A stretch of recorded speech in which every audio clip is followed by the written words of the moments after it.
नमस्कार मित्रों, संवाद और चर्चा के इस नए सत्र में आप सभी का मैं विशाल सिंह पुनः स्वागत करता हूं। सबसे पहले तो मैं आप सभी को विजयदशमी की शुभकामनाएं भी भेजता हूं। दरअसल यह संवाद परिचर्चा या इस संवाद परिचर्चा के माध्यम से हम हिंदी के कुछ चुनिंदा कहानी, कविताओं आदि को आप सभी के सामने प्रस्तुत करते हैं।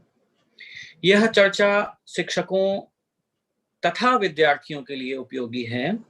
हम इन चर्चाओं को फेसबुक तथा यूट्यूब दोनों पर लाइव करते हैं और बाद में इन्हें हिंदी ऑनलाइन यूट्यूब चैनल तथा हिंदी ज्ञान और हिंदी का कार्य वेबसाइट पर भी उपलब्ध करवाते हैं।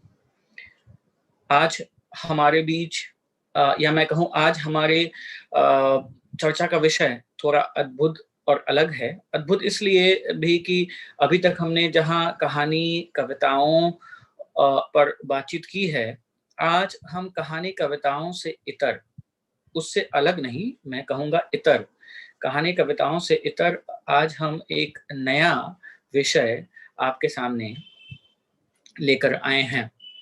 और विषय से पहले मैं कहूँगा आप लोगों से कि इस विषय पर चर्चा करने की खुशी मुझे जितनी है, उससे ज़्यादा खुशी मुझे इस परिचर्चा में शिरकत करने वाले नाटककार, कहानीकार, शिक्षक श्री गणपत स्वरूप जी से रूबरू होने की खुशी मुझे इस परिचर्चा के संचालन से ज़्यादा है।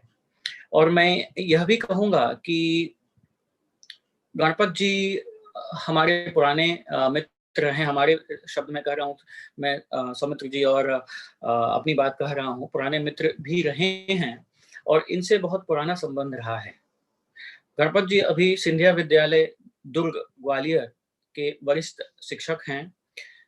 हिंदी कहानी लिखने के साथ साथ नाटकों में भाग लेना और मैं कहूँगा कि हिंदी कहानी को कक्षा में नाटकों में परिवर्तित करने का श्रेय इन्हें जाता है। हर बार अपनी कक्षा को इस नाटकीय ढंग से प्रस्तुत करते हैं कि देखते ही बनता है। तो आज हम आप सबके सामने हिंदी शिक्षण में नाटकीयता विषय पर अपने विचार व्यक्त करने के लिए गणपत स्वरूप जी का स्वागत करते हैं। गणपत स्वरूप जी, हम सभी आपका स्वागत करते हैं। नमस्कार। नमस्कार। मेरी ओर से सभी जो भी दर्शकगण हैं और आप सभी जो आपके परिवार के सदस्य हैं इस अभियान के, उन सभी को मेरा कोटि कोटि प्रणाम। मैं अपने विषय पर थोड़ी सी बातचीत कर लूं। हिंदी शिक्षण में नाटकीयता, मैं पहली बार मैं कहूँगा तो गणपत जी से जब मेरी मुलाकात हुई थी, उन दिनों मैंने पाया कि वे कक्षा के बीच से या कहें स्कूल के तुरंत बाद कहीं जाने की हड़बड़ी में होते थे। और यह वह हड़बड़ी थी कि स्कूल से निकलकर तुरंत नाटक मंडली के साथ मिल लें। तो मैं कहूँगा कि कहानी, कविताओं को जीने का इन्होंने दूसरा जरिया, पुनः जीवित करने का एक दूसरा जरिया इन्होंने नाटक को चुना।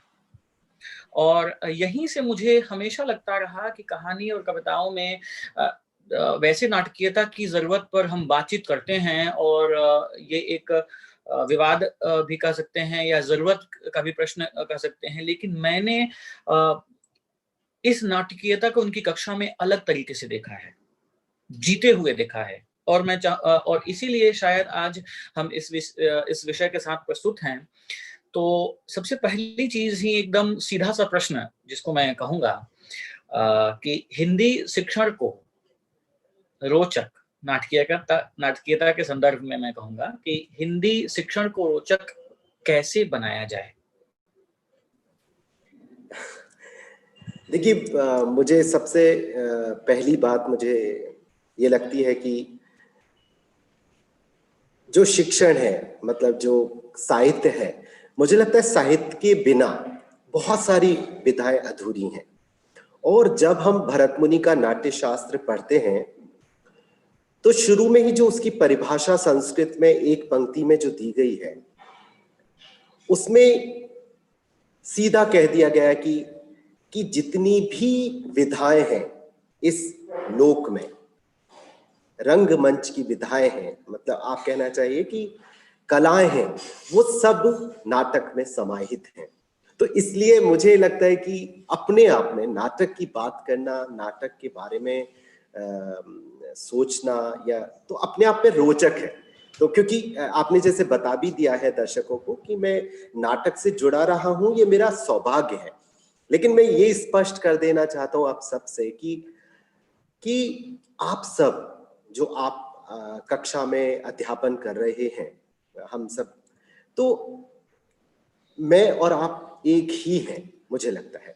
तो जो सवाल है कि रोचक कैसे बनाए, तो मुझे लगता है कि बहुत आप जरूर अपने प्रयास करते होंगे कक्षा को, और आपकी कक्षा नीरस तो कम से कम नहीं जाती होगी। लेकिन हाँ, मैं कुछ चीजें अपने अनुभव से जो नाटक में मैं अलग से नाटक करके जो प्राप्त करता हूँ, उसको स्वाभाविकतः कैसे हम कक्षा में लाकर उसकी रोचकता कर सकते हैं, वो उसके बारे में मैं बात करूंगा।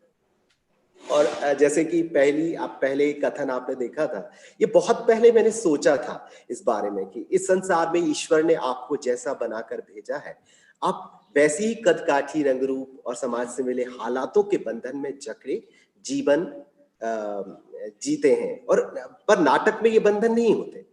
नाटक जब आप करने जाते हैं तो वहां पर आपको कुछ स्वतंत्रता मिलती है, स्वच्छंदता। जितनी देर आप अभ्यास में रहते हैं, लोगों से मिलते हैं, क्योंकि वहां पर एक कथा है, एक नाटक है, उस नाटक को पढ़ रहे हैं, उसको पात्र के हिसाब से हैं। तो जितने लोग हैं, चाहे वो बड़ा ऑफिसर है या कोई कहीं का एक चपरासी के रूप में नौकरी करता है, कोई ऊंची जाति का है या कोई नीची जाति, ये भेद हम बात करते हैं। पर नाटक में जब जाते हैं तो कोई बंधन, सच में आपको कहना चाहूंगा कि बड़ा अच्छा मुझे निष्पक्षता, निरपेक्षता मुझे वहां नाटक से मिलती है। और हमें एक मनमाफिक दुनिया में जीने का मौका मिलता है। और आप बताइए कि हर एक इंसान मनमाफिक दुनिया में जीना चाहता है। तो ये जो चीज है, ये संवाद से मैं शुरू करना चाहूंगा कि आप सोचिए कि इतनी बड़ी बात है। ये चीज मैंने अनुभव से मेरे मन में विचार उपजा, और किसी पत्रिका के लिए मैंने ये विचार लिखे थे। लेकिन ये विचार मेरे नहीं है, ये विचार नाटक के हैं, मैं यही कहना चाहता हूँ। तो कुछ और बात मैं सरल करना चाहता हूँ, मतलब सबको, साथियों को, कि उनको नाटक को बहुत अलग करके वो कभी भी ना देखें। जैसे नृत्य, ये नृत्य नाटक के मतलब, आप नाटक का मतलब सिर्फ वो कल्पना ना करें कि हम मंच पर आए हैं, हमने एक रिहर्सल की है, हम एक लाइट और उसके साथ हम वो कर रहे हैं, वो एक हिस्सा है। लेकिन जैसे नृत्य है, यहाँ पर आपके स्क्रीन पर आप देख रहे हैं कि बहुत सारे जैसे गीत है या कविता है, ये सब जो जितने भी तत्व आपके सामने एक एक करके दिख रहे हैं, वो सारे के सारे तत्व बिखरे पड़े हैं आपकी कक्षा में। वो उधर स्टेज में जाने की बिल्कुल भी जरूरत नहीं है। और मैं आपको ये कहना चाहता हूं कि जब भी आप कुछ भी चेष्टा कर रहे होते, जब आप कक्षा में आए और आपने देखा कक्षा की हालत तितर बितर है, और जब आपने जो डांट लगाई है बच्चों को, वो क्या है, मुझे बताइए। आप उस अभिनय से, आप अपनी चेष्टा से, जब आप पूरी इतने 30 और 25 या 12-15 जितने बच्चे होते हैं, उनकी फौज को आप स्तब्ध कर देते हैं, तो ये तत्व वही है। तो रोचक बनाना मतलब कक्षा को बहुत आसान है। बस इन तत्वों को आपको, बस मैं आपके लिए बता रहा हूँ कि ये नृत्य है, गीत है, कविता, कहानी, संवाद, खेल, वेशभूषा, ताल, संगीत, ये सारे तत्व मौजूद हैं आपके साथ, आपके किताब में, आपके पाठ में। और आप देखेंगे कि आप मतलब आपकी कक्षा अपने आप रोचक आती है। एक चीज और मैं जोड़ना चाहूंगा विशाल जी, कि जैसे हमारे अध्यापक लोग करते हैं, जैसे आप भी कभी कहानी सुना रहे होंगे बच्चों को, हम इसको बहुत हल्के लेते हैं अध्यापक लोग। हम सोचते हैं कि हम अलग नाटक को डालना क्लास में बहुत अलग एक प्रयास करना होता है। बहुत सरल प्रयास है। जब आप एक कहानी सुना रहे होते हैं बच्चों को और आप देखते हैं थोड़ी देर में कक्षा पूरी तरह से उसमें शांत होती है और आप सुनाए जा रहे हैं, आपको भी अच्छा लगता है, और फिर आप देखेंगे बहुत सारे तत्व आपको वहां दिख जाते हैं। ये सारे तत्व, वहां नृत्य भी चल रहा है, वहां गीत भी चल रहा है, वहां कविता भी चल रही है, वहां संवाद भी चल रहा है, वहां खेल भी चल रहा है, वहां ताल भी है, वेशभूषा भी है संगीत में। और आप पूछोगे कहाँ है कक्षा में, ये सब कहाँ है? लेकिन उस बच्चे के जो सुन रहा है उसके दिमाग में आप जा सकते हैं, उसके मन में जा सकते हैं वहां। तो ये जादू आपके हाथ में है और हिंदी साहित्य ने आपको नवाजा हुआ है इससे। तो कक्षा आपकी रोचक होनी है। तो बस इन तत्वों को बस आप चिन्हित कर लें, मेरे हिसाब से चिन्हित कर लें, मतलब बस ध्यान रखें कि ये तो मैं रोज कर रहा हूं, बस इतना एहसास काफी है मेरे ख्याल से। बिल्कुल, आपने, मैं कहूँगा कि 100% सही बात कही। और वैसे में हम जब ये देखते हैं कक्षा में जब हम प्रवेश करते हैं, तो ये तो अलग बात हुई कि लेकिन कक्षा से बाहर जब भी बातचीत होती है शिक्षकों के बीच, या हम कहें या समाज में यह बात उठती है जब कहीं भी कि भाई कक्षा जो है वो निरस या सरस, इस निरस्ता और सरसता का प्रश्न हमेशा जूझता रहता है एक पेंडुलम की तरह। तो कभी इस छोर सरसता है तो उस छोर निरसता है, ये लोग मापते हैं। मेरे विचार से लगता है कि हिंदी के साथ इन शब्दों को ज्यादा जोड़ने की कोशिश की जाती रही है, लेकिन मैं कहूँगा कि केवल हिंदी ही नहीं, बल्कि ये एक समष्टि की समस्या है। चाहे वो किसी भी विषय की बात हम क्यों ना कर लें, कि निरस्ता की बात हम कर लें, तो यह चीजें कब हमारे शिक्षण में प्रवेश करती हैं, या हम एक युद्ध नीति की तरह जैसे ही हम कक्षा में जाते हैं, वैसे ही हमें मैं कहूँगा कि द्रोणाचार्य की तरह हमें अपनी नीति को सेना के को देखकर उसे बदलने की जरूरत पड़ती है। और अगर नीति हम ना बदलें तो जैसे हार निश्चित है, वैसे ही हम अपनी कक्षा में नीति को ना बदलें तो शायद निरस्ता का आ जाना स्वाभाविक होगा।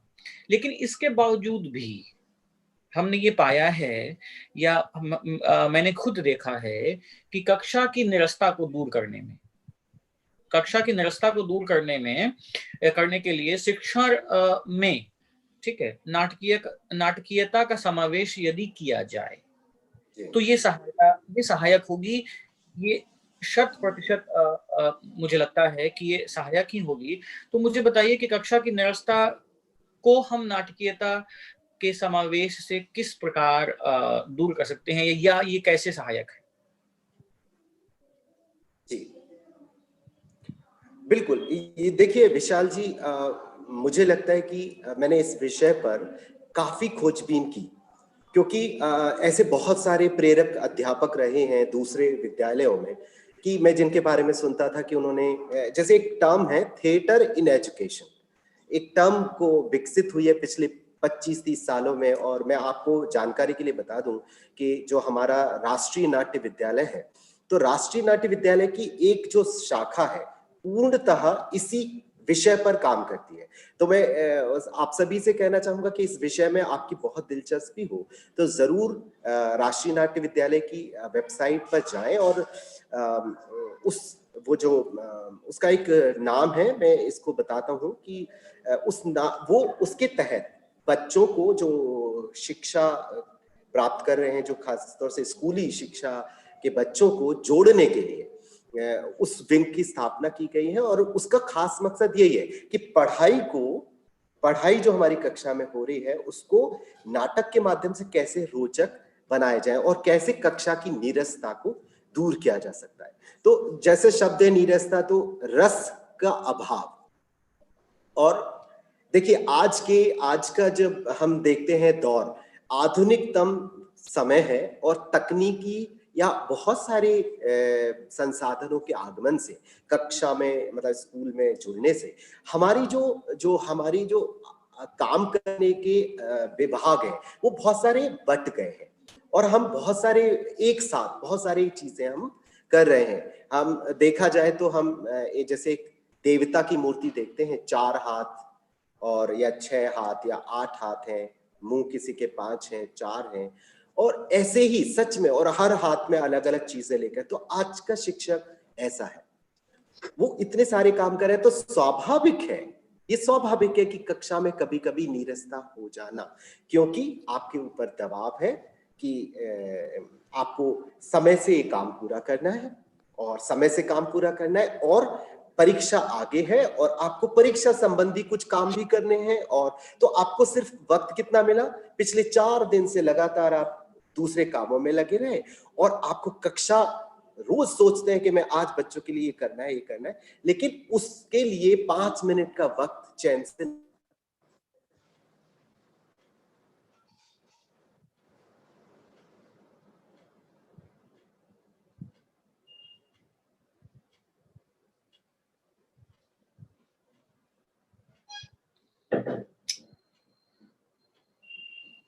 लगता है तकनीकी सुविधा है। तो उन्होंने जब उस समय हम लोग सब सुन रहे थे, जब उमाजी ने जैसे ही अपना वक्तव्य बोलना शुरू किया, कहना शुरू किया, आप खुद देखेंगे, महसूस करेंगे कि मेरी आवाज आ रही है आपको सर? हाँ, तो एकदम ऊर्जा का संचार हो गया था। बस इस तत्व को पकड़ने की जरूरत है और वो तत्व क्या है, 2 तरह से मैं बता सकता हूं। जैसे आपके सामने कुछ बिंदु दिखाई दे रहे हैं, खेल क्या है? आप उस खेल को ऐसे देखते हैं कि ये कक्षा में कैसा खेल होगा, कक्षा में क्रिकेट नहीं हो सकता, लेकिन खेल ही दरअसल एक नाटक है। उसको उसका उसका अब यदि आप जोड़ लें, कक्षा में ला लें, और इसके लिए तैयारी की जरूरत बिल्कुल भी नहीं है। एक मैं उदाहरण देना चाहूंगा कि जब एक बच्चा क्रिकेट खेलता है और क्रिकेट में जब उसकी बारी आती है कि बैटिंग के लिए वो जाएगा, जब वो उसके जब अंदर मैदान में प्रवेश करता है और वो जो खेलने लगता है, आप उसकी मनोदशा का यदि विवरण करें तो किसी बड़े भयानक युद्ध से वो कम नहीं है, जबकि वो एक खेल खेल रहा है। और जब वो आउट हो जाता है, उसके लिए दुनिया खत्म हो जाती है, वो कितना दुखी होता है, कितनी बड़ी उस जब तक उसका वो 3 से 4-5 दिन नहीं हो जाते, तब तक उसका जो अंदर की जो ग्लानि भाव है कि मैं कुछ नहीं कर पाया, नहीं जाता। आप कितना ही आप उसको गाना अच्छा नहीं लगेगा, आपको किसी आपकी अच्छी बातें अच्छी नहीं लगेंगी। तो क्यों है वो? क्योंकि खेल दरअसल वही है जिसमें आप डूब जाएं, अपने आप को भूल जाएं। यही खेल आपके लिए कुंजी साबित हो सकती है। कि देखिए, मैं कक्षा में पहुंचा और देखा कि माहौल खराब है और मैंने जल्दी से जाके कोई भी बात शुरू करी। मैं कौआ, तू तोता, अरे चल तू भाग यहां से, हरियल, ये पेड़ तेरे बाप दादों का है, भाग यहां से। तो बच्चा एकदम शॉक दे, क्या हो? तो बोले, फिर आप उसको लाइवली करने के लिए, क्योंकि देखिए, मैं कौआ, तू तोता, बिहेव लाइक पैरट, मतलब तोते की तरह बोलो। तो ये जो छोटा सा आपने एक, जैसे शांत तालाब में आपने कंकड़ी मारी, थोड़ा सा हलचल हुई, हलचल होने से ही नीरसता दूर हो जाती है कक्षा में। सिर्फ एक चेंज, सडन चेंज। और उमा जी का उदाहरण मैंने क्यों दिया कि आई और ऊर्जा का संचार कर दिया। नाटक में एक चीज होती है कि जब कभी कभी ऐसा होता है कि अभ्यास की कमी से या कभी कभी आत्मविश्वास की कमी से एक कलाकार अपना संवाद बोलते बोलते थोड़ा सुर उसका नीचे चला जाता है, वो क्योंकि उसकी ऊर्जा में कमी होने लगती है आत्मविश्वास की कमी की वजह से। उसके साथ एक साथी कलाकार है, वो अचानक अगला जो संवाद उससे बोले उससे समझ में आ जाता है कि बहुत नीचे जा रहा है, वो एक सुर ऊपर करके तुरंत जोश के साथ बोलता है। जैसे उमा जी ने अपनी कविता प्रस्तुत की, शुरू की, तो हम एकदम सतर्क हो जाते हैं, हम भूल जाते हैं कि अरे कुछ हो रहा है, विशेष हो रहा है। वही तत्व है जो खेल का तत्व है कि आप उच्च कक्षा में एकदम थोड़ा एक ऊंचा स्वर लेकर अपनी बात कह दीजिए। संवाद, जैसे मैंने उदाहरण दिया, आप संवाद करें बच्चों से। किसी भी बच्चे को आप क्लास के अंदर पहुंच गए, सब अपने अपने कामों में लगे, आप किसी एक बच्चे से जिसको आप जानते हैं उससे संवाद करिए। अब संवाद मतलब निश्चित रूप से वो कक्षा से, पाठ से जुड़ा नहीं होगा, आप उससे अनौपचारिक बात कर सकते हैं और ऐसे करेंगे आपका सुर थोड़ा ऊंचा होगा। तो आसपास जब आसपास अपने आप एक बच्चा जब आपके साथ शामिल हो जाता है तो दूसरे लोग अपने आप जुड़ने लगते हैं। तो ये सारे रोचक तत्व हैं। यदि आप एक सुंदर सा वीडियो आपने देखा है और वो आपको प्रेरणा देता है, वो भी एक नाटक है। यदि आप उसको कक्षा में कभी ऐसा लगता है कि बच्चे सोच रहे हैं कि पढ़ाएंगे आज फिर पढ़ना पड़ेगा, और आपने एक वीडियो दिखाना शुरू कर दिया, उनका दिन बदल गया। अब अगले 7-8 दिन आपके बदल गए। तो बस ये जो कहते हैं ना साइकोलॉजिकल, आपको समझ रखनी पड़ेगी कि सिर्फ आपको एक दिन करना है, सिर्फ एक दिन आपको तोड़ना है। इसके बाद नीरसता जब टूटती है तो वो आपके लिए बहुत ऊर्जा लेकर आती है, और वो 7-8 दिन, 10 दिन, 15 दिन आपको चलती है, और उससे जो आपको ऊर्जा मिलती है उससे आपको अगले बार फिर कुछ नया करने का प्रण होता है। तो मैं कुछ चीजें संक्षिप्त में बताता हूं, जैसे कि ताली एक थिएटर में बहुत चीज है। एक ताली का पैटर्न होता है। अभी यहाँ पर जैसे देखते हैं विशाल जी कर पाते हैं कि नहीं। विशाल जी, मैं जैसे एक पैटर्न बजाऊंगा तो आप वैसा बजाइए, ठीक है?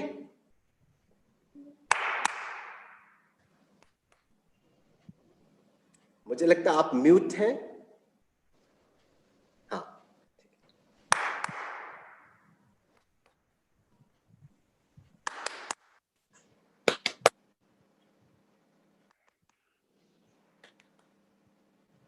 ये एक, क्योंकि मुझे लगता है ये जो इस माध्यम में है, लेकिन ये बड़ा मजेदार गेम, इसमें कुछ नियम नहीं है।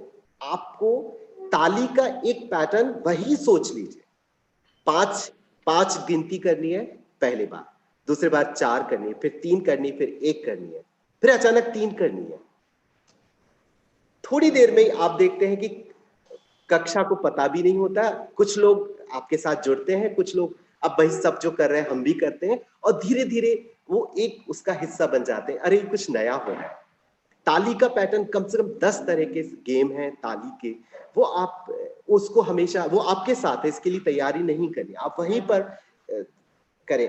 ताली से ताल बनती है, आपको तबला नहीं बजाना, आपको ढोलक नहीं बजाना, आपको ताली से ताल निकालना है एक, जो वहीं पर सामने कर सकते हैं, क्योंकि एक अध्यापक और बच्चा एक परिवार है, वो कक्षा आपका एक छोटा सा घर है। वहां अनौपचारिकता या उसकी आवश्यकता बिल्कुल नहीं होती कि हम ये सोचे कि अरे इनको बताए पहले समझाए, नहीं, आप जस्ट शुरू हो जाइए।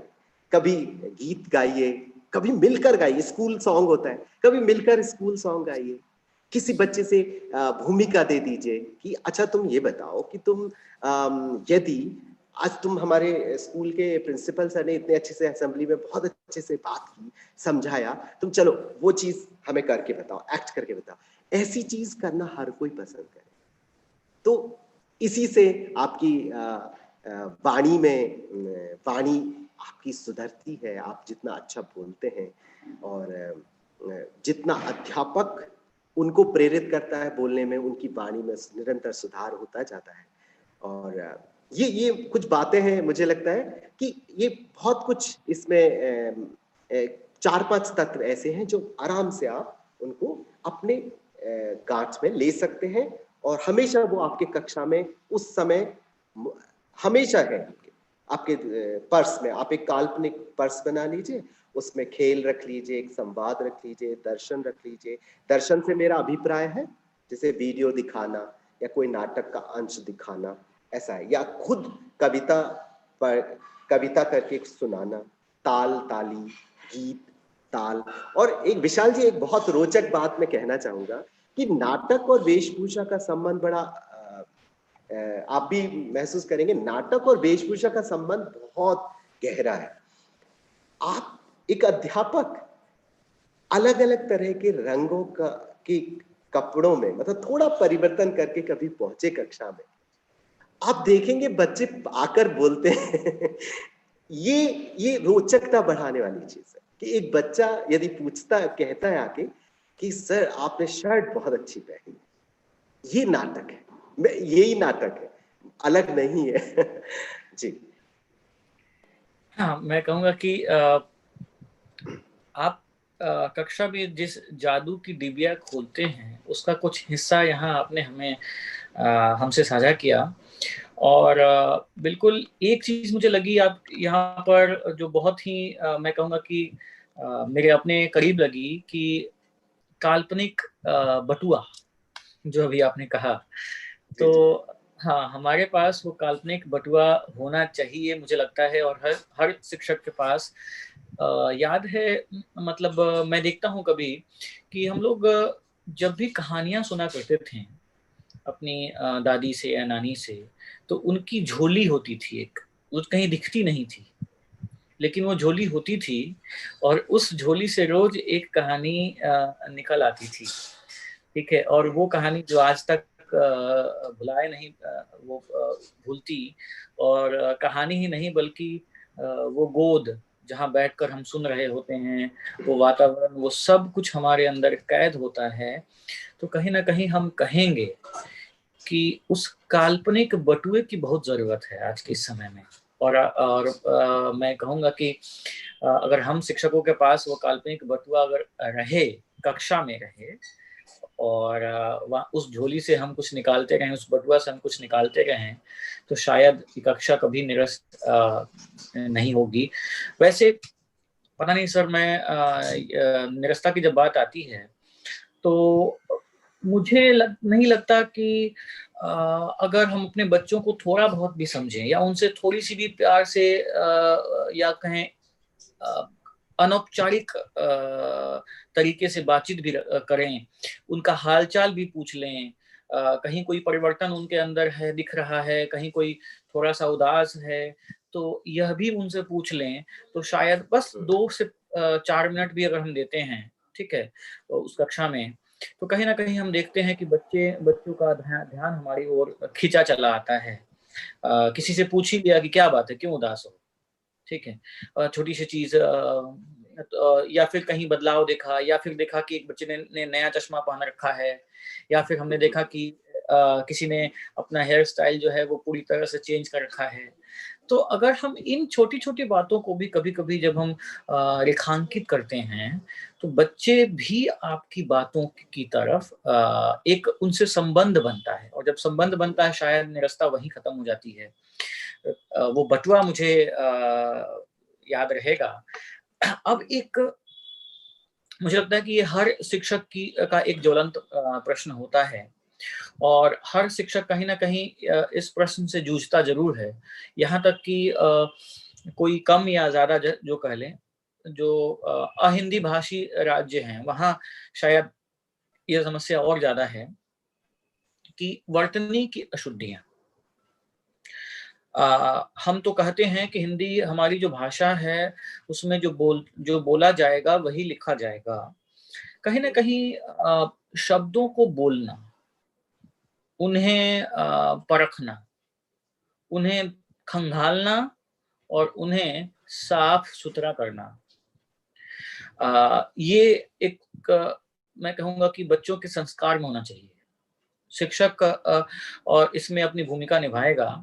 तो हिंदी की वर्तनी जो है, उसकी अगर वर्तनी को शुद्ध करना हो, उच्चारण पर ध्यान देना होगा, और भाषा के दोष को भी कहीं ना कहीं उसका निवारण भी होना चाहिए। तो इसके निवारण के लिए आपको क्या लगता है कि नाटकीय गतिविधियां कहाँ तक सहायक है? ये हर एक शिक्षक का प्रश्न हो सकता है मेरे विचार से। जी हाँ, तो मेरे विचार से जब आप नाटक के बारे में सुनते हैं, तो मुझे जो सबसे महत्वपूर्ण बात पहली बार अपने होशो-हवास में नाटक के बारे में जो सुनने को मिली, वो ये कि नाटक आपका व्यक्तित्व बदल देता है। आपने भी सुनी होगी, नाटक जब भी बात जी। होती है, थिएटर या रंगमंच की जब बात होती है, तो उसके बारे में सबसे बड़ा महत्वपूर्ण बिंदु यही होता है कि नाटक आपका व्यक्तित्व बदल देता है। और कितने ही लोग सिर्फ इसीलिए नाटक में जाते हैं, और वो ये सोचकर, या माता-पिता अपने बच्चों को भेजते हैं ये सोचकर कि मेरे बच्चे का व्यक्तित्व उभर कर आएगा और वो एक ऐसा व्यक्तित्व बनकर निखरेगा जो समग्र रूप से विकसित, वो अच्छे से बोल पाए, वो विश्वास पूर्वक अपनी बात कह पाए, दूसरों को से काम करवा पाए, या खुद दूसरों के साथ मिलकर अच्छे काम कर पाए। तो निश्चित रूप से जो आपका प्रश्न है बिल्कुल सटीक प्रश्न है, और ये आज की ज्वलंत समस्या भी है। और मैं बिल्कुल कहूंगा कि इसको मैं, हालांकि जवाब एक ही है, लेकिन 3 नजरिए से मैं इसको बताता हूं कि वर्तनीगत अशुद्धियों पर भी काम होता है, वाणी में जो शुद्धता वो आती है, और भाषा का परिष्कार होता है। तो ये इस तरह से देखा जाए तो रंगमंच हिंदी साहित्य, हिंदी भाषा की समृद्धि में बड़ी अच्छी भूमिका निभा रहा है अनजाने।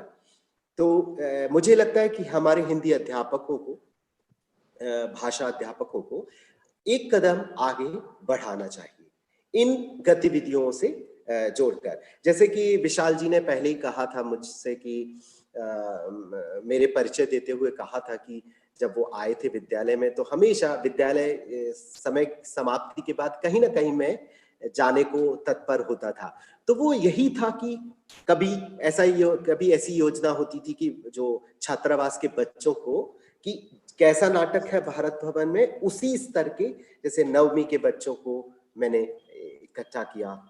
और मुझे मेरे जो उस समय प्रधानाचार्य थे, वो कभी बिना मतलब, यदि मैंने 2 घंटे पहले भी उनसे अनुमति मांगी है, तो उन्होंने बिना किसी झिझक के 2 घंटे पहले अनुमति दी है। तो जब मैं इन बच्चों को लेके जाता था, कम से कम 5 साल ये सिलसिला चलता रहा। कभी हम 10 के समूह में जाते थे, कभी 15 के समूह में जाते थे। तो वो जो संस्कार है, वो एक संस्कार था उन बच्चों का कि जब वो जाते थे और वो नाटक को देखते थे, ना तो मैं उन्हें नाटक समझाता था, ना मैंने कभी उन्हें सिखाया कि नाटक ऐसा होता है, सिर्फ मैं उनको लेके जाता था और वो देखते थे और हम वैसे ही लौट कर आते थे। उसमें मैंने इतना परिवर्तन देखा बच्चों में, सिर्फ देखने से, नाटक देखने से। क्योंकि जब वो मंच पर बोल रहे होते हैं, उनके, यदि वो पानी बोलते हैं, तो पानी की ठंडक हमारे सुनने वाले के मस्तिष्क में कौंध जाती है या महसूस होने लगता है। तो इतनी साधना करने वाले लोग हैं, तो उससे हमें प्रसाद तो पक्का ही मिलेगा। तो मैं आपको इसको थोड़ा और सरल करके मैं आपको बताऊं कि जब पहली सीढ़ी होती है वर्ण,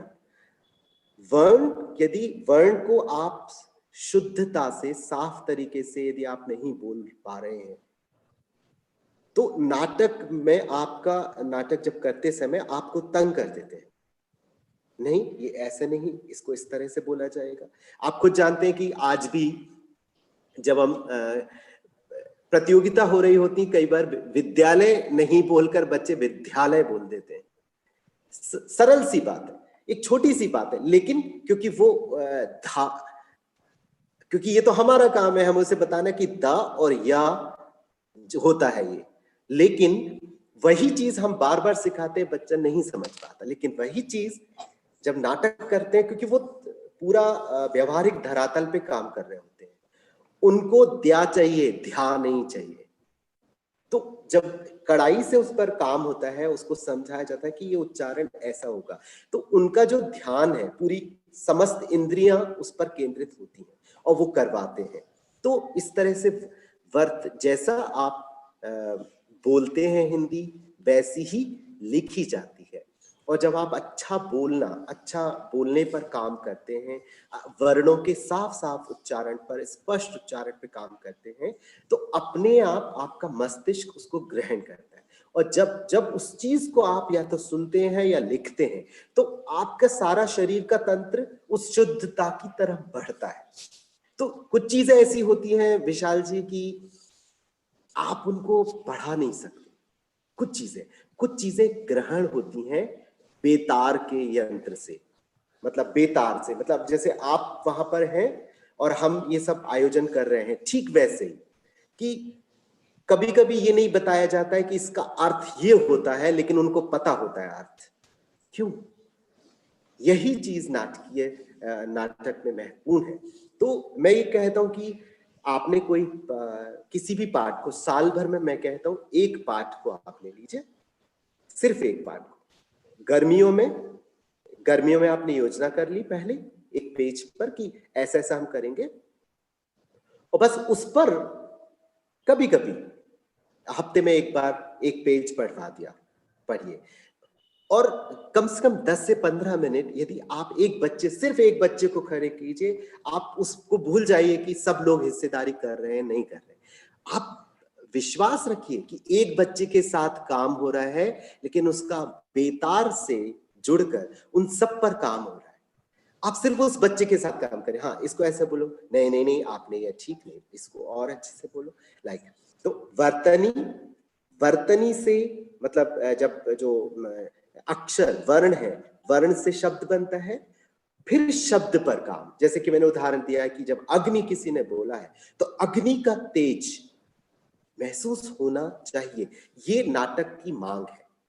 तो वो नाटक की मांग होती है, तो उससे बार बार कि इसका मतलब यदि नहीं बोल रहे, इसका मतलब तुम वर्ण का साफ उच्चारण नहीं कर रहे, और दूसरा जब शब्द बोल रहे हो तो उसका अर्थ महसूस नहीं कर रहे हो। तो इसलिए वर्ण, फिर वाणी पे मतलब आप बोल भी अच्छा रहे हो और शुद्धता से भी बोल रहे हो, शब्द का संस्कार भी डाल रहे हो। तो अब आप जब वर्ण पर काम किया और शब्दों पर आपने इतने अच्छे से काम किया, तो निश्चित रूप से भाषा का परिष्कार तो होना ही है। तो ये जो छोटी सी बात है, लेकिन बहुत थोड़ा थोड़ा करके आराम से कर सकते हैं। और कभी हिम्मत मत हारिए कि 9वीं कक्षा में आके बच्चा एक वाक्य नहीं लिख पाता। भरोसा करिए, आप उस पे भी पूरा भरोसा करिए और अपने पे भरोसा करिए, निराश मत होइए। उसको अलग से थोड़ा सा, बेटा ये एक नाटक का डायलॉग है, बेटा इसे याद करके लाना, मुझे इसका वीडियो बना के किसी प्रतियोगिता में भेजना है, प्लीज कर ले बेटा। आपके लिए बच्चा जरूर करेगा। आप उससे कहोगे तू करके आ, तुझे नंबर मिलेंगे, वो नहीं करेगा। इस तरह से उसको दिया, उसका वीडियो बनाया आपने। आप सोचो कि इस पूरी प्रक्रिया में वो एक पेज उसकी जिंदगी भर वो नहीं भूलेगा। भाषा का परिष्कार उस 2-3 दिन में ही हो जाएगा जितने दिन में आपने उसका काम किया। तो मुझे बस यही लगता है कि विशाल जी की आपाधापी के युग में नाटक का दामन थामना चाहिए। और जैसे मैंने शुरुआत की थी, मैं ये नहीं कहता कि रंगमंच को उठा के लाना, रंगमंच आपकी कक्षा में है और आप खुद बहुत बड़े निर्देशक हैं, क्योंकि आप भाषा, आपने इतना पढ़ा हुआ है, आपने कितनी सारी चीजें पढ़ी हुई, कितने बार एग्जाम दिए, आपको बहुत कुछ मालूम है। बस आपने उनको, बस आप सोचते हो कि उसका महत्व नहीं है, नहीं है। आप कभी परवाह मत करिए कि एक कक्षा चली जाती है, मत करिए परवाह, कभी 15 दिन में आप सोच लीजिए कि मैं एक दिन बच्चों को फ्री रखूंगी और मैं अपने आप को फ्री रखूंगी। वो एक दिन कोई भी हो सकता है, अपनी सुविधा से चुनिए और आप देखेंगे कि ये जो थोड़ा सा काम है जो बहुत बड़ा लगता है, आप देखेंगे कि साल भर में यदि आपने 10 क्लास भी निकाली है सिर्फ इसके लिए, और आप, मुझे लगता है कि बहुत चमत्कार होगा। मैं विशाल जी, मैं यदि आप मेरी बात से सहमत ना हो तो मुझे बताएं। नहीं, मुझे लगता है कहीं ना कहीं मैं सहमत, इसलिए मैं नहीं कह सकता कि मैं सहमत नहीं हूँ। कारण इसका ये है कि भारत भवन भोपाल में जो रंग मंच का स्वाद पहली बार आपने ही चखाया है, और मुझे याद है कि हम लोग तुरंत निकल गए थे और निकलने के बाद हमने देखा कि वहाँ दूसरे विद्यार्थी भी थे। हमने देखा कि शिक्षक अपने विद्यार्थी को लेकर स्कूल से चले आए हैं, उन्हें नाटक दिखाने। वैसा आपने भी किया है, आपने भी कई बार बच्चों को या अपनी कक्षा को, पूरी कक्षा को ले गए आप वहाँ और वहाँ जाकर वे नाटक देख रहे हैं, ठीक है? कोई भी चैप्टर या कहानी जब हम पढ़ते हैं, किसी भी, तो उसका एक अपना उद्देश्य है, ठीक है? बिल्कुल सही उसका उद्देश्य है और परीक्षा ये जाँच करती है कि मतलब परीक्षा के कई लक्ष्य हैं, लेकिन यह भी लक्ष्य है कि बच्चे ने उस उद्देश्य को या उस मैं कहूँगा कि उस पाठ की में से जो कुछ भी प्राप्त हो रहा है, जैसी भी शिक्षा कर लें उनकी बच्चों की भाषा में, या जो कुछ भी सीख रहे हैं, ठीक है? उसे बच्चों ने कितना आत्मसात किया है, साहित्य के उस या समाज के उस पक्ष को बच्चों ने कितना आत्मसात किया है, एक तरह से मैं कहूँ तो। तो जब हम नाटक या कहानी बच्चों को दिखा रहे हैं, या जब नाटक या कहानी हम कह रहे हैं कि नाटक और कहानी बच्चे देखें, तो कहीं ना कहीं हम साहित्य के उस संदर्भ को, या कहें साहित्य के उस पक्ष को जो कि कक्षा में मौजूद है, जहां हम एक कहानी के माध्यम से सिखा रहे हैं, भले वो कहानी नहीं है, दूसरी कहानी है, लेकिन कहीं ना कहीं उससे मिला जुला भाव, या कहें उससे मिली जुली चीजें हम बच्चों को सिखा रहे होते हैं, ठीक? तो यह जो एक सीखने का क्रम है, तो मैं कहूँगा कि इसका स्वाद मैंने चखा है, और भारत भवन का वह नाटक मैं अब जब भी कभी वहाँ जाता हूँ, तो मेरी कोशिश रहती है कि मैं एक बार भारत भवन घूम आऊँ, और इसका श्रेय तो आपको जाता है। तो सोचिए, अगर एक शिक्षक के साथ आपने यह जादू किया है, तो यह जादू जब विद्यार्थियों पर चलता होगा, तो उनका क्या होता होगा। और मैंने ये जादू अपनी आंखों से विद्यार्थियों के अंदर देखा है, उसको जीते हुए। कहीं ना कहीं मुझे लगता है कि ठीक है, बहुत सारी चीजें हैं, पाठ्यक्रम का दबाव होता है हमारे ऊपर, लेकिन अब मैं अपने अगले प्रश्न पर आऊंगा कि पाठ्यक्रम और नाटक दो जो चीजें हैं, तो दोनों के बीच में कहीं ना कहीं हम पाठ्यक्रम की बात जब मैं कहूँ, तो कक्षा, उसके संस्कार, या कहें पाठ्यक्रम का दबाव, परीक्षाएं आदि सारी औपचारिकताएं जो हैं, इन सारी औपचारिकताओं के साथ अगर हम देखें, तो कहीं ना कहीं कुछ ऐसे बिंदु होंगे जिनके आधार पर हम अपने पाठ्यक्रम को नाटक से जोड़ सकते हैं, ठीक है? तो आपने बहुत हद तक चीजें हमें बताई अभी तुरंत, लेकिन मैं फिर आपसे एक बार कहूंगा कि उन बिंदुओं को एकदम अलग कर दें, ताकि विद्यार्थी और शिक्षक भी ये समझ सकें कि शिक्षकों के मन में हमेशा होता है कि नाटक एक अलग चीज है। हाँ, कक्षा में की जाए, कई शिक्षक करवाते हैं अपनी कक्षा में नाटक, या कहें कि उस संस्कार को लाने की कोशिश भी करते हैं, लेकिन बहुत लोगों के मन में ये बात होती है कि भाई, नाटक और पाठ्यक्रम दोनों एक ही सिरे से दोनों को चलाए रखना या बनाए रखना बहुत मुश्किल है। पाठ्यक्रम कहीं पीछे ना छूट जाए, या बच्चे जो हैं वो परीक्षा में उनके कम नंबर से, अंक से संबंधित उनके मन में प्रश्न उठ चले आते हैं। तो मैं यहाँ आपसे कहना चाहूंगा कि एक जो बीच का जो सेतु है, वो आप जोड़ें और बताएं कि पाठ्यक्रम और नाटक को किन बिंदुओं के आधार पर एक साथ जोड़ा जा सकता है। विशाल जी, मैंने सबसे पहले तो ये, क्योंकि मैं सौभाग्यशाली हूं कि नाटक से जुड़ा हूं, तो इसलिए कुछ चीजें स्वाभाविक मेरे साथ आई हैं। जैसे कि जब भी मैं कोई पाठ पढ़ता हूं, तो तुरंत नाटकीय तत्व मस्तिष्क में आने लगते हैं कि ये कविता है, मैं इसे कैसे करवा सकता हूँ। यदि मैंने निबंध देखा, एक विधा निबंध है, तो निबंध में भी आप देखेंगे बहुत अद्भुत तत्व चीजें होती हैं। कभी कभी एक संवाद, एक अनुच्छेद इतना महत्वपूर्ण होता है कि उसमें बड़ी सरसता होती है, उसमें विचार मंथन होता है। तो आप देखेंगे फिर कभी कोई एकांकी तो जानते हैं कि साहित्य का हिस्सा है ही। एकांकी होती है, निबंध होते हैं, कविता होती है, गीत होते हैं, व्यंग होते हैं, तो कभी रेखा चित्र होते हैं, तो ये पत्र, संस्मरण, तो ये सारी विधाएं पहले से साहित्य में मौजूद है। और अब मैं ये कह रहा हूं आपसे कि नाटक को अलग करके इसलिए मत देखिए क्योंकि पाठ्यक्रम में जो भी है उसमें जो है उसमें नाटकीय तत्व पहले से मौजूद है। कविता, आप शक्ति और क्षमा उठा के, शक्ति और क्षमा कहानी, वो कविता पढ़िए आप, कितना ओजस्वी कविता है, कितनी कृष्ण की चेतावनी, कितनी सारी कविताएं हैं। आप यदि बाबा नागार्जुन की कविताएं उठाएं, कितनी करुणा है उन कविताओं में। तो जब कविता उठाते हैं तो उनमें नाटकीय तत्व आपको मिलेगा। गीत गीत गीत में प्रेम भाव होंगे। एकांकी में जाएंगे तो एकांकी तो खुद एक मतलब आप देखा है नाटक का एक संक्षिप्त रूप है जो कम समय में पूरा हो जाता है। 15 मिनट, 20 मिनट, 25 मिनट में एकांकी पूरी हो जाती है। तो एक छोटा रूप है एकांकी। तो एकांकी में आप कह ही नहीं सकते कि ये नाटक नहीं है, ये पाठ्यक्रम में ही है आपके। व्यंग, जब व्यंग करते हैं तो आप देखिए व्यंग ध्यान से पढ़िए, कितने चुटीले व्यंग होते हैं। और हम जो आपस में मित्र मिलते हैं चार, और आप देखिए लगभग वही बातें व्यंग में अच्छी समृद्ध भाषा में व्यक्त की जाती हैं और समाज पर चुटीले प्रहार किए जाते हैं, समाज के दोषों पर। तो उनमें कितने छोटे छोटे, हरिशंकर परसाई ले लें, शरद जोशी जी ले लें, या आधुनिक में बहुत सारे लोग हैं, जैसे कमलेश्वर ने जो निबंध वगैरह लिखे हैं, कथाएं लिखी, कहानी लिखी, कितना उसमें नाटकीय तत्व मौजूद है।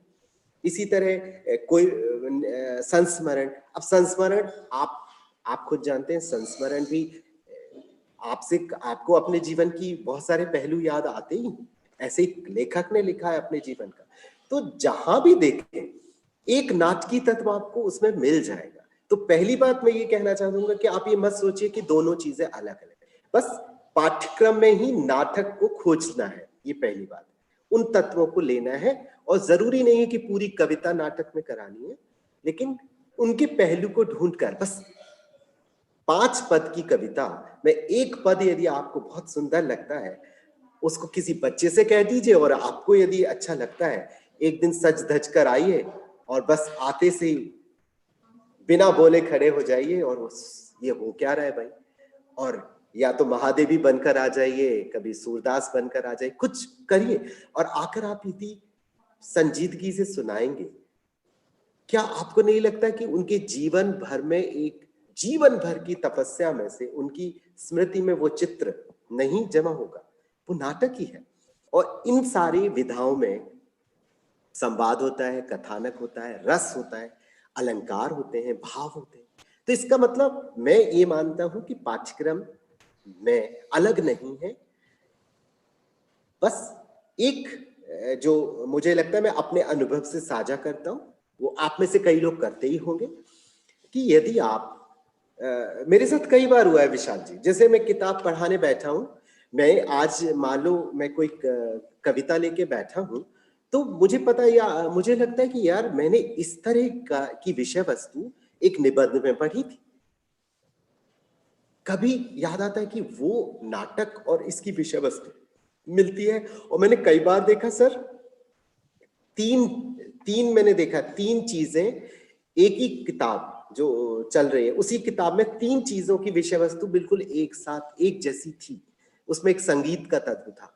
अब आप सोचिए कि यदि आपने, वो मुझको इसलिए स्वाभाविक रूप से आया क्योंकि मैं नाटकीय तत्व ढूंढता हूं। यदि आपने वो देख लिया तो आप सोचो कि एक बार में आप 3 पाठ को आप कवर करते हैं, क्योंकि अल्टीमेटली अंततः बच्चे को, आपके बच्चों के लिए आपके उद्देश्य क्या है, शिक्षण उद्देश्य क्या है, कि वो विषय वस्तु उसको पता हो, वो ये कुशलता सीखे, वो ये गुण सीखे या व्याकरण तत्व सीखे।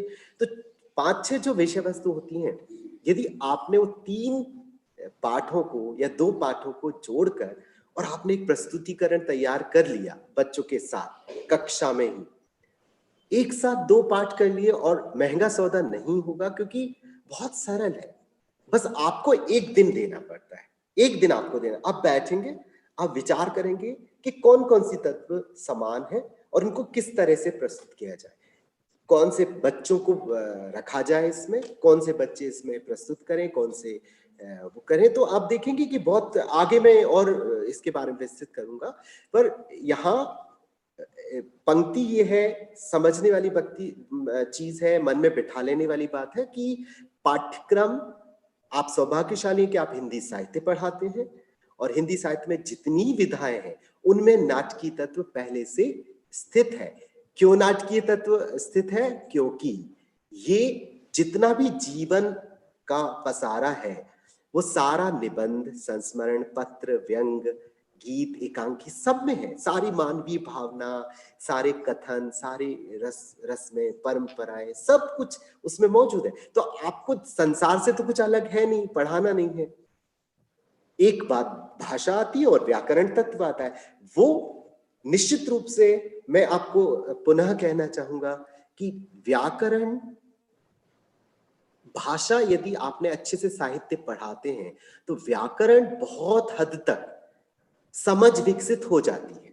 फिर आपको बस ये कहना होता है कि बेटा, जैसे कि ट्रैफिक के नियम में आपको ये बताना पड़ता है कि सबको पता है, लेकिन आपको बताना पड़ता है आप थोड़ा और बाएं हो जाइए।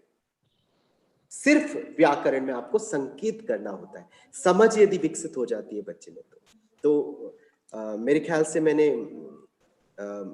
ये बात स्पष्ट कर पाया हूं। तो विशाल जी बताइए। जी बिल्कुल। आपने जो ये बात पूरी तरह से कही कि बिल्कुल अलग नहीं है, और ये चीज़ हमें मान लेना होगा कि चीज़ें अलग नहीं हैं। कोई भी चीज़ मैं कहूँगा कि जैसे कि हर आदमी में होते हैं 10-20 आदमी, जिसे भी देखना हो कई बार देखना हो, ठीक है? तो मैं ये कहूँगा कि हर पाठ में जो मैं कहूँगा कि चाहे वो कहानी ही क्यों ना हो, जैसे कि आप देखेंगे कि मैं द्विवेदी जी को जब हम लोग पढ़ते हैं तो देखेंगे द्विवेदी जी ने निबंध में कहानियां छोटी-छोटी कहानियां उन्होंने निबंध में समाहित की है। तो कहीं ना कहीं हम देखते हैं अनिरुद्ध उमट को अगर हम पढ़ें तो पीठ पीछे का आंगन, तो उसमें हम पाएंगे कि गद्य में कविता है। नवीन सागर को पढ़ें तो पाएंगे कि आपके भोपाल से ही जुड़े हैं नवीन सागर, तो पाएंगे कि नवीन सागर की कविताओं में या उनकी कहानियों में कहीं ना कहीं चीजें जो हैं वो एक दूसरे से क्या कहेंगे, मिली जुली हैं, गडमड हैं। कृष्ण बलदेव वैद्य को पढ़े जब हम तो निर्मल वर्मा की याद आए, निर्मल वर्मा को पढ़े हम अगर तो कहीं ना कहीं कविता, हम ये नहीं कि निर्मल वर्मा का गद्य जो है वो कविता में गद्य है, ठीक है? इस पर जो विवाद करना चाहे बिल्कुल मैं तैयार हूं, लेकिन मैं कहूंगा कि उनका गद्य कविता में गद्य है। तो कहीं ना कहीं ये जो साहित्य में कविता, गीत, एकांकी, बिल्कुल जो आपने अभी सारी बातें रखी, मैं पूर्णतः सहमत हूं। और कहीं ना कहीं ये कारण है कि मैं चाहता था कि हमारी टीम चाहती थी कि आप यहाँ आए और ये जो आपका अनुभव है ये हमसे साझा आप करें, हम शिक्षकों से साझा करें, हम विद्यार्थियों से साझा करें। कई शिक्षक इसको देख रहे होंगे, तो ये उनके लिए भी एक तरह से मैं कहूँगा कि एक अनुभव प्राप्त करना ही है। तो अब मैं एक अपने अगले प्रश्न पर जाऊँगा। शिक्षक समुदाय जो है बहुत व्यस्त होता है, व्यस्त रहता है मैं कहूँगा, और क्योंकि हमें बच्चों को केवल पाठ नहीं पढ़ाना है, मतलब कहानी कविताएं नहीं लिखनी है, हमें उनकी वर्तनी से लेकर उनके पहनावे से लेकर उनकी किताब कॉपी लाए हैं कि नहीं, चीजें हैं कि नहीं, मतलब हर छोटी बड़ी चीजों को देखना है, और वो हम बड़े ही स्नेह के साथ करते हैं। तो हमारा यह जो, इसके अलावा भी विद्यालय की अपनी जिम्मेदारी से, घर की अपनी जिम्मेदारियां होती हैं, वैसे विद्यालय की अपनी जिम्मेदारियां होती हैं। हमारा दूसरा घर है विद्यालय। तो उन सभी जिम्मेदारियों में एक माँ की तरह एक शिक्षक व्यस्त रहता है। तो हम कहें कि व्यस्त होने के बावजूद भी यह जो पढ़ाने में, या कहें कि शिक्षण में सृजन, एक टॉपिक हो गया शिक्षण में सृजन, ठीक है? तो शिक्षण में सृजन कार्य को कैसे करें, या कैसे संपादित करें, इसका कोई भी एक आप नुस्खा दे दें या जो कहें हमें एक, तो बड़ा अच्छा रहेगा। व्यस्त होने के बावजूद भी हम कैसे सृजन करें? बिल्कुल। तो मुझे लगता है कि हम लोग सबसे बड़ी बात ये है कि आप हो या मैं, तो हम लोग लगभग इतनी मतलब जो भी समय भी मिलता है उसको भी रचनात्मकता में ही करते हैं। तो जैसे हिंदी की सेवा आपका समूह ये कर रहा है, तो ये मुझे नहीं लगता कि ये जो समय करने के लिए आपको किसी ने बोला कि आप ये करिए। इसमें रुचि है। आपको लगता है कि ये बहुत आवश्यक है। कहीं न कहीं आपको उसमें मन लगता है। तो मुझे ये लगता है कि जब व्यस्तता में सृजन मुझे लगता है और ज़्यादा अच्छा होता है। जिस दिन में बहुत समय मिलता है, मैं जब व्यस्त रहता हूँ तो मैं समय की माँग करता हूँ कि मुझे समय होना चाहिए और मैं उसकी माँग करता रहता हूँ मन में, लेकिन काम करता रहूँगा, है ना? लेकिन जिस समय मिल जाएगा, उस दिन मुझे कोई भी जो काम है उस समय सोच रहा था कि यदि मुझे वक़्त मिले तो मैं उससे बात करूँगा, मुझे वक़्त मिले तो मैं एक किताब उठा के देखूँगा, मुझे वक़्त मिले तो पुरानी कहानियों को मैं सँवार लूँगा, मुझे वक़्त मिलेगा तो मैं कुछ तस्वीरें ढूँढ लूँगा। लेकिन जिस समय वक़्त होता है आप मुझे लगता है पलंग तोड़ते हैं या फिर आपको दिमाग में आता ही नहीं कुछ कि दुनिया में कुछ काम करना भी है। तो पहली बात है कि व्यस्तता में ही सबसे अच्छा सृजन होता है ना? उसको कैसे जोड़ सकते हैं कि जैसे कहते हैं आवश्यकता आविष्कार की जननी है। वो क्यों बोला गया उस समय कि जब आपको किसी चीज की बहुत जरूरत है, आपके दिमाग पूरा उसी पर लगा हुआ है, तो निश्चित रूप से आप कहीं ना किसी हल पर पहुंच जाते हैं। वैसे जब आप बहुत काम कर रहे होते हैं, एक के बाद एक काम लगे हुए हैं, सब पर दबाव है, उस दौरान यदि आपके मस्तिष्क में थोड़ी सी भी ललक है कि मुझे ये करना है, आप देखेंगे कि आप कैसे वक़्त मिल जाता है मुझे पता नहीं, लेकिन वक़्त निकलता है। मतलब ये चीज़ मेरे साथ कितने बार हुई कि मतलब यदि मुझे किताब पढ़नी है, अचानक वो मुझे मिल गई, तो जबकि मेरे पास ढेरों काम है, लेकिन मैंने वो किताब पढ़ी क्योंकि मुझे पढ़ना था। क्योंकि मेरे मन में ललक थी, वो अंदर से आता है आपके। तो सृजनात्मकता का जो व्यस्तता से इवन व्यस्तता में ज्यादा अच्छे से होता है, क्योंकि रियल क्रिएटिविटी निकल कर आती है, वास्तविक। क्योंकि उसमें ना तो बजट होता है, ना आपका उसमें बाहरी सजावट होती है, बल्कि बहुत अच्छे ढंग से होता है। आप खुद महसूस करिए, विशाल जी आपके साथ भी हुआ होगा, जिस दिन आपको बोझिल लग रहा होगा कि मैं कक्षा में, यार मैं तो आज कोई कक्षा ले ले, आज तो पढ़ाने का मन ही नहीं कर रहा है, और आप उस मानसिकता से वहां पहुंचते हैं और कक्षा में क्या अलग हो जाता है कि आप सोचते हैं कि मैं साल भर की सबसे अच्छी क्लास वो थी। तो मेरा कई बार ऐसा मेरे साथ हुआ है विशाल जी कि व्यस्तता में ही सृजन होता है, क्योंकि आपको ये व्यस्तता बता रही है कि आपके पास वक्त नहीं है, आपको ये करना है। व्यस्तता लग रही है इसको क्योंकि आपको ये एहसास हो रहा है कि मुझे ये करना है, पर मैं बहुत व्यस्त हूँ, मैं कैसे इस वक्त निकालूं। बस आपके अंदर जो जो चल रहा है ना, उसी में से क्रिएटिविटी का रास्ता निकलेगा, और हमेशा निकलता है। क्योंकि देखिए, नाटक कराना कितना मुश्किल होता है। एक नाटक उठाकर करना हो तो आपका मतलब 3 महीने गुजर जाएंगे, आपको सुटेबल टाइम नहीं मिलेगा कि कब नाटक का प्रदर्शन करना है। लेकिन जब आप तय कर लेंगे कि मुझे नाटक करना है, जब आप तय कर लेंगे कि ये नाटक इतना अच्छा है, ये मैं बच्चों के इसमें ये इन्वॉल्व हो गया, ये इससे ये होगा, जब आपके अंदर वो सब बातें आ जाती हैं तो आप फिर चल पड़ते हैं, और जब चल पड़ते हैं तो धीरे धीरे रास्ता बनने लगते हैं। मैं विशाल जी एक बहुत अच्छी चीज यहाँ पर कोट करना चाहूंगा। एक कहानी पढ़ी थी मैंने जर्मन लेखक की, उसमें एक बहुत अच्छा मतलब संदर्भ है कि वो कारागार में बैठा है व्यक्ति, और उसके दिमाग में कुछ नहीं चल रहा है। तो वो ये कह रहा था, मतलब जज का कमेंट है कि मैं उस इंसान को पढ़ नहीं पा रहा हूं, मैं जानना चाहता हूं कि उसने क्यों किया, लेकिन वो उसका चेहरा जैसे कि दीवार, कुछ भी नहीं दिख रहा। लेकिन फिर उसने बड़ा अच्छे से एक पैराग्राफ में इस बात को वर्णन किया है कि जब किसी दीवार को सामने देखते हैं तो एक रंग की दिखाई देती है, कुछ नहीं नजर आता, सिर्फ एक रंग। लेकिन धीरे यदि आप नजरें गड़ाए रहे, धीरे धीरे धीरे आपको धीरे धीरे आपको उसमें चीज दिखने शुरू होती है, आपको उसकी बनावट, उसका जो पैटर्न है, उसमें कुछ आकृतियां नजर आती है। यही मैं कहना चाहता हूं कि आप ये संक्षिप्त में मैं बता देता हूँ विशाल जी कि एक तरीका क्या होता है किसी पाठ को लेके, कैसा तरीका होता है कि आप एक क्लास है, आपने कोई नाटक चुन लिया, कोई भी निबंध भी चुन सकते हैं, कविता भी चुन सकते हैं, जरूरी नहीं कि वो नाटक हो, कहानी ले सकते हैं, ठीक है। कहानी ली, आपने उसका चुनाव कर लिया, फिर उसका अच्छे से पठन कीजिए, सब बच्चों के साथ पढ़ाई कम से कम 3 से 4 बार पढ़िए। उसको 3 से 4 बार पढ़ लेंगे, उसमें बच्चे भी सवाल करेंगे और आपको भी सवाल आएंगे, आप भी समझाओगे, और फिर आप उसमें बताइए कि तुम ये पढ़ोगे, तुम ये पढ़ोगे।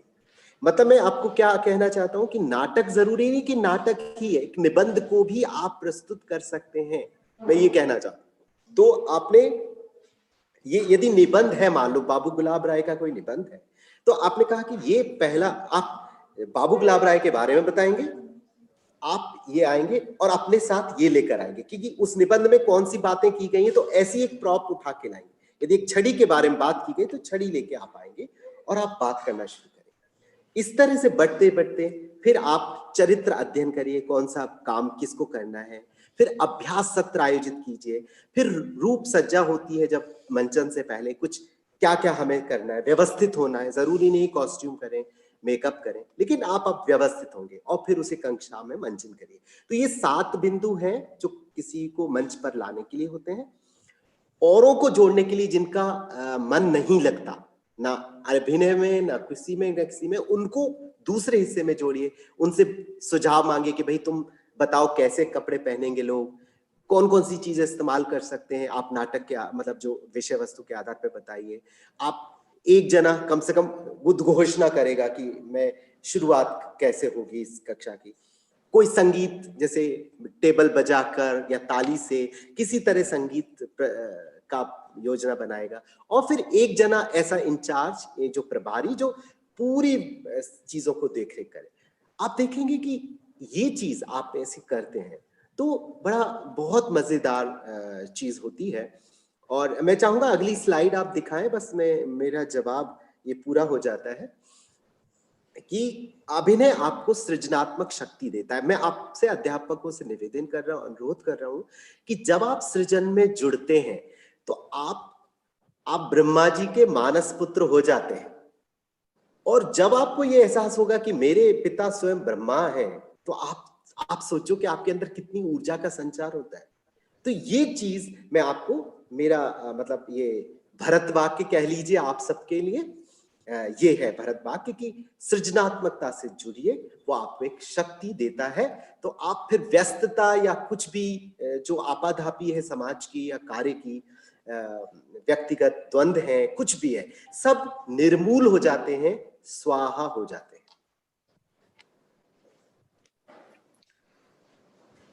बिल्कुल आपने हमारी मुंह की बात छीन ली कि जब हम रम जाते हैं किसी चीज में तो बाकी सारी चीजें जो हैं वो कहीं ना कहीं खो जाती हैं, विलुप्त हो जाती हैं, और केवल बस वह पाठ होता है, उसके चरित्र होते हैं, उसके भाव होते हैं, और वह संप्रेषित होती है, वह बच्चों तक पहुंचती है। और कहीं ना कहीं जब हम कक्षा से निकलते हैं तो मुझे याद है कि जामुन का पेड़ उस समय हमारे पाठ्यक्रम में था। तो ये 1-2 साल पहले की बात मैं बताऊंगा। तो जामुन के पेड़ पर जब हमने बातचीत शुरू की थी तो बच्चों की हंसी भी आई। लेकिन जब हम धीरे धीरे बढ़ने लगे विभाग से एक विभाग से दूसरे विभाग पर, तो मैंने ये पाया कि जैसे हमें वहाँ फाइल एक विभाग से दूसरे विभाग तक भेजी जा रही है, चीजें भेजी जा रही हैं, बच्चों का दिल बैठता जा रहा है। और जब चींटियों की बात आई अंत में, जब मैं कक्षा से निकलता हूँ तो वही बच्चे जो कक्षा से शिक्षक के निकलते ही वो बाहर कॉरिडोर में भागने लगते हैं, ठीक है, वे बच्चे चुपचाप वहीं बैठे रहते हैं, दूसरे शिक्षक के आने तक कोई कहीं नहीं उठता, कोई कहीं नहीं जाता। तो यह जो जादू है, कहीं ना कहीं मैं कहूँगा कि यह जादू हम साहित्य के अध्यापकों के पास है।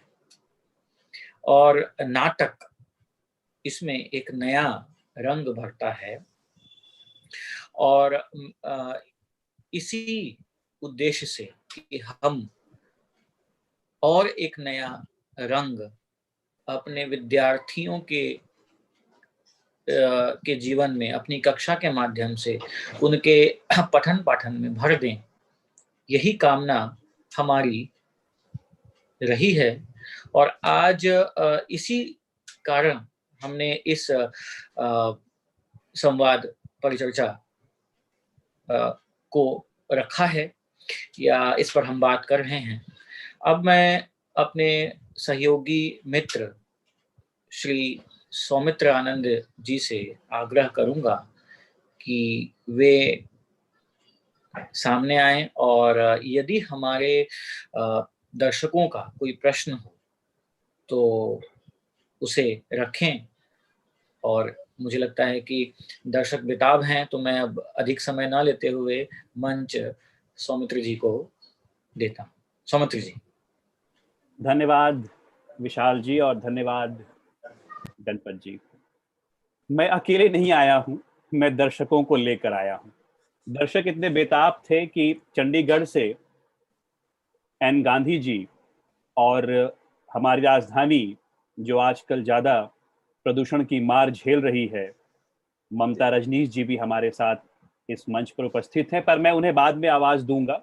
वे अपने प्रश्न, अपने सुझाव हमारे साथ साझा करें, या उनके प्रश्न हों गणपत जी से तो पूछें।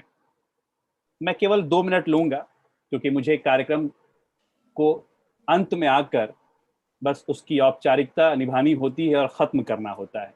पता नहीं क्यों आज ख़त्म करने का मन नहीं कर रहा है। जब 2 मित्र बैठे हों, विशाल जी और गणपत जी, और साहित्य पे चर्चा हो रही हो, तो ये तीसरा मित्र उसमें व्यवधान कैसे उत्पन्न करे। एक छोटी सी बात मैं कहूँगा। आजकल मैं पत्रकार रवीश कुमार जी को पढ़ रहा हूँ।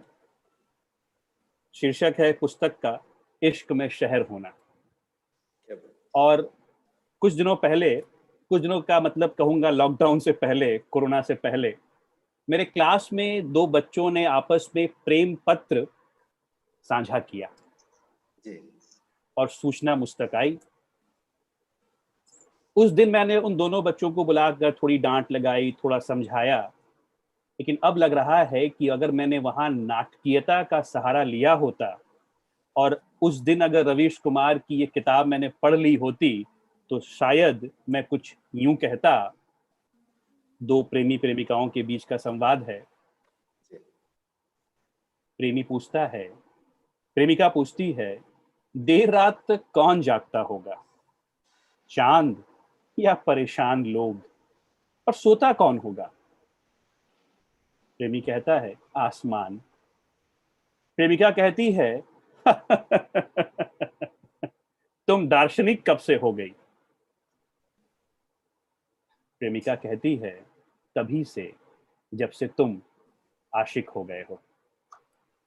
मुझे नहीं पता कि ये कहने के बाद उन दोनों विद्यार्थियों के बीच क्या केमिकल लोचा होता मुन्ना भाई के शब्दों में, पर इतना तो जरूर होता कि साहित्य की एक समझ तो बन जाती और प्रेम पत्र लिखने का ढंग कुछ ज्यादा साहित्यिक हो जाता, कुछ ज्यादा नाटकीयता उसमें आ जाती।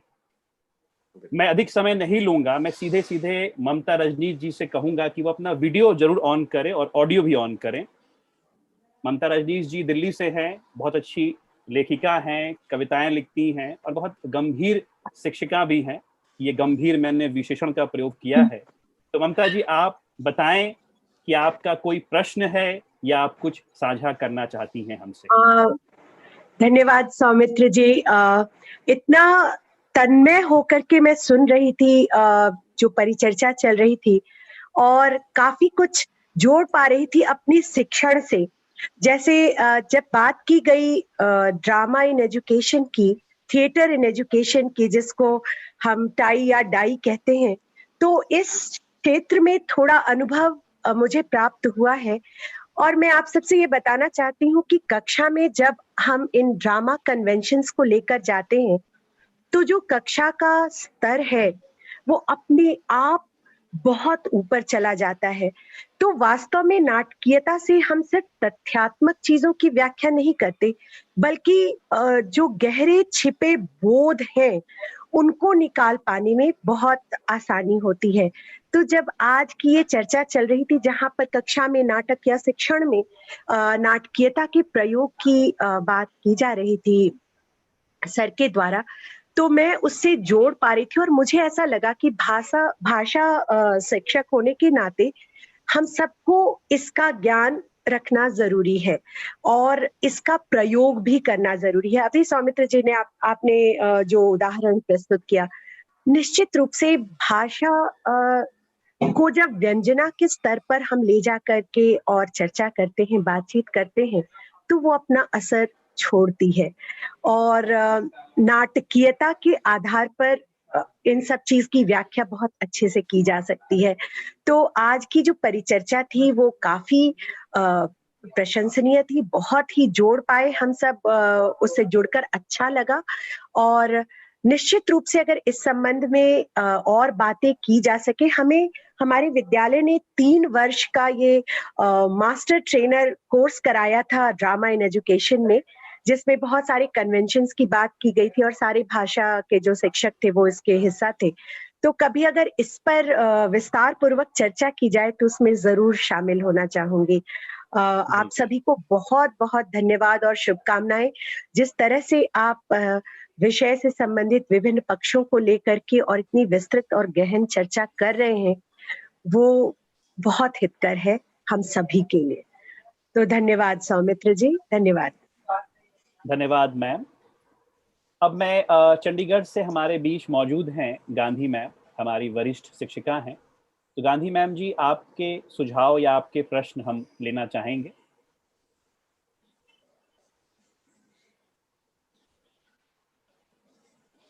गांधी मैम, आप अपने प्रश्न या अपने सुझाव जरूर पूछें।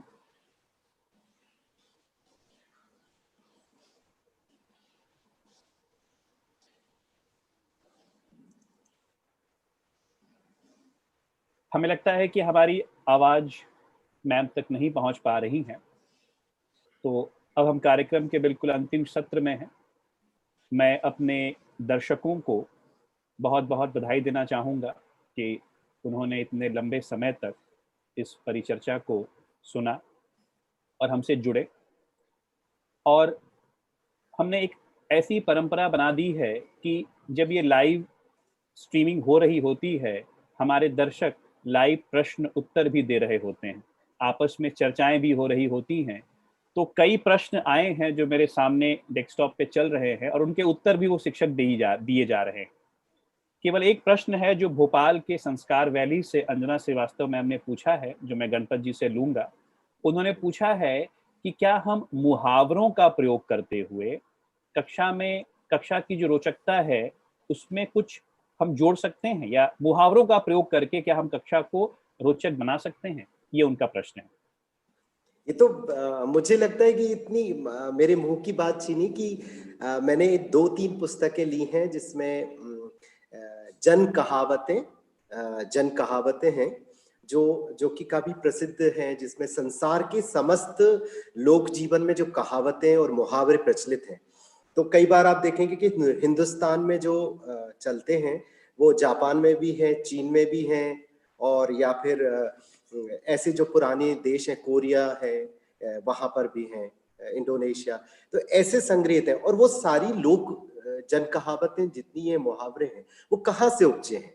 हमारे आम जीवन से। और आप देखेंगे कि आप में से हम कितने बार कक्षा में अपनी बात कहते कहते अनजाने, बिना सोचे उसकी योजना बनाए हुए कि हम इसका प्रयोग करेंगे, हम ऐसी अपनी बात को सिद्ध करने के लिए और या स्थापित करने के लिए हम किस तरह से उनका प्रयोग करते हैं, कहावतों मुहावरों का। तो निश्चित रूप से ये इसका बहुत आसान है, क्योंकि जब हम आराम से कक्षा में बुलाइए और हम आपने बहुत सारी पर्चियां बनाइए और अलग अलग कहावतें लिख दीजिए उसमें, ठीक है। और आप ऐसे 2-2 बच्चे करके बुला सकते हैं, 4-4, जैसे आपकी सुविधा। आपने बुलाइए भैया इसको निकालिए, और जो भी निकलेगा उसको आपको एक्ट करना है किसी भी रूप में, अभिनय के रूप में। तो अब कितना आसान है, और जितनी भी कहावतें होती हैं उसमें आपको बहुत ज्यादा सोचना नहीं पड़ता। एक अनार 100 बीमार यदि आप कह रहे हो, तो एक अनार 100, एक हमारी आम जिंदगी में से ऐसा कोई भी वाक्य निकल कर आ जाएगा जहाँ की मतलब ये जिस दिन हमारे मेस में यदि कुछ खासों से खाने की कुछ अच्छी चीज बटने वाली होती है, उस दिन आप देखिए कितनी ज्यादा भीड़, आइसक्रीम जैसे बढ़ती है तो कितनी भीड़ आ जाती है। तो ये ऐसी सिचुएशन है, ऐसी स्थितियां हैं कि जो हर कोई अपने आप को जोड़ पाएगा। बस मुझे ये लगता है कि अध्यापक के नाते हमारा कर्तव्य होता है कि हम बिना बताए उन्हें, जैसे 3-4 दिन पहले हम थोड़ी थोड़ी कुछ बातें कर लें उन बारे में जो आप देने वाले 3 दिन बाद की जो एक्टिविटी कराने वाले हैं, या उनका नाटकीय वो करवाना चाहते हैं कि वो उसको अभिव्यक्त कर सके अपने कक्षा में किसी वाक्य के रूप में, या नाटकीय एकांकी के रूप में, या रोल प्ले के रूप में। तो मुझे ये लगता है कि थोड़ा पहले एक उनके दिमाग में डाल दें कि आपने ये सुनी है कहावत, इसका मतलब क्या होता है, चाहिए। तो यदि आप एक मानस बना देते तो पाठ्यक्रम की दृष्टि से अच्छा होता है। वैसे आप अचानक करेंगे तो कोई बुराई नहीं है, ये तो हमेशा उनके लिए सरप्राइज अच्छा ही होगा। लेकिन यदि पाठ्यक्रम की नजर से हम देखें तो उसमें यह है कि यदि आपने 25 कहावतें, तो एक क्लास में मेरे ख्याल से सही तौर पे बात की जाए तो 7 से 8 कहावतों पे अच्छी बात हो पाती है, कि उनको अच्छे से समझाया जाता है। जी सर, बहुत बहुत धन्यवाद।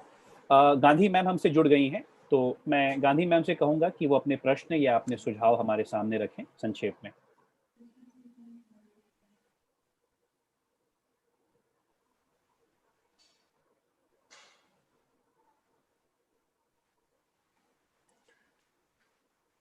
गांधी मैम, आप हमें सुन पा रही हैं? सौमित्र जी, मैं जिन्होंने प्रश्न किया था उनको मैं प्रणाम करना चाहता हूँ, अंजना मैम को। मैं बिल्कुल माफी चाहता हूँ कि मैं उनका मतलब वो बहुत वरिष्ठ शिक्षिका है और हमारे साथ काम किया है उन्होंने। तो अंजना जी को मैं सादर प्रणाम करना चाहता हूँ यहाँ से।